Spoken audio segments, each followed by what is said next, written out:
What is up, everybody? I'm No Lux Given here with your afternoon snap, and today we're going to be rounding out our look at the final new featured location for the season of Wakanda. We're going to take another look at Throne Room, and to me, this season has definitely felt more like the season of Deadpool, because all of these locations that work so well with the Black Panther, which I never purchased, also work really well with Deadpool. We're going to take a look at kind of a nice game at first that bookends some of these new featured locations. We're going to get Shuri's Lab, and we are going to get Throne Room to look at in this one. I'm going to throw the hood into that second location, hoping that it can land in the Throne Room and that we can blow it up later, and that is exactly what happened. So we could potentially do some fun stuff with that and Carnage down the line.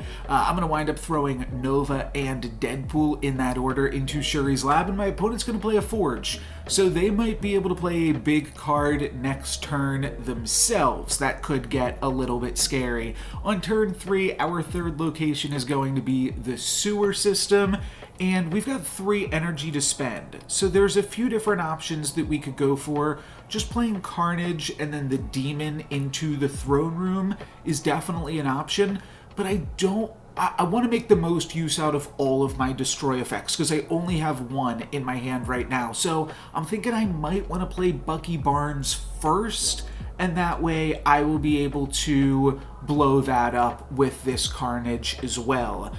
But my opponent has some tricks up their sleeve. They're going to sacrifice their Forge to Green Goblin us. Now, this Green Goblin isn't super powerful. It only comes in at -2 after Shuri's Lab kicks in.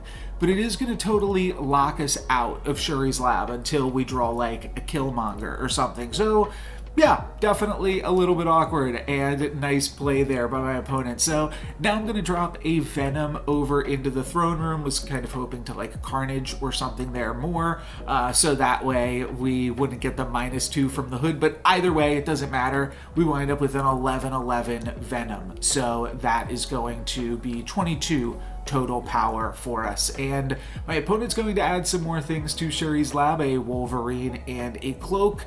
Not totally sure what they got going on over there, but we draw a Killmonger, which is a very, very good draw. That will allow us to blow up those 1-cost cards that we have over in Shuri's Lab and free them, and then we'll get to blow up the Green Goblin and Bucky Barnes next turn with Carnage, as well as pumping up everything else a little bit more. So this works out very, very well for us. My opponent's going to drop 1 card into the Throne Room, but unless it's like Shang-Chi, it's probably not going to be able to beat this Venom. It's actually Dr. Octopus, so that's going to pull our whole hand in.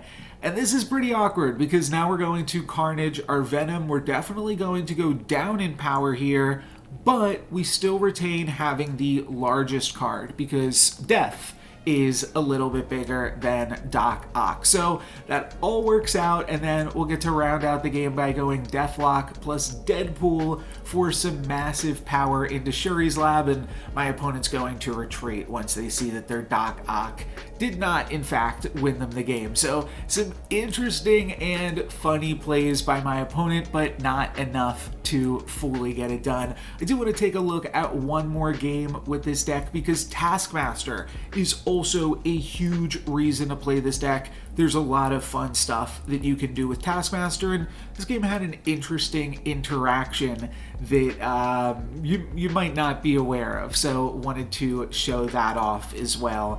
My opponent's going to play a Quicksilver, and I'm going to drop my Bucky Barnes into Throne Room. One thing I wanted to talk about with this location while playing this deck, I do try to put my Destroy fodder into the Throne Room so that way we can blow it up and get a huge Carnage or Venom. So definitely something to consider there. I'm going to go ahead and snap on turn 2 just because I feel like we've got reasonable draws. We can curve out pretty nicely as well. Next turn we can go Venom, and then the following turn we could go either Hulkbuster or Taskmaster, copying that really, really large Venom. And the Venom will get to be large because it's going to eat a huge power worth of Winter Soldier here, plus a nice little Carnage. So definitely want to run that out. That's also going to make Death cheap enough that we could play it on the 6th turn. So there's definitely a curve here of like Venom this turn, then Taskmaster next turn, and then Death on the following turn.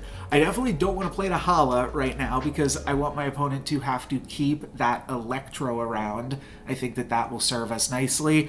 And my opponent's going to play a Captain Marvel this turn. It's nice, but it's not going to stop us from getting big bonuses from that Bucky Barnes onto Venom. So now we've got a 34 power Venom 17 times 2, and we get to copy all of those stats with Taskmaster. Taskmaster copies the current stats, not the printed stats, in the same way that Venom does. Might be a little bit confusing because Deadpool doesn't quite work that same way, but Taskmaster is going to be able to make us a 34 power card right here. So I'm going to throw that into Monster Island, which my opponent is basically already filled up, and then my opponent's going to snap.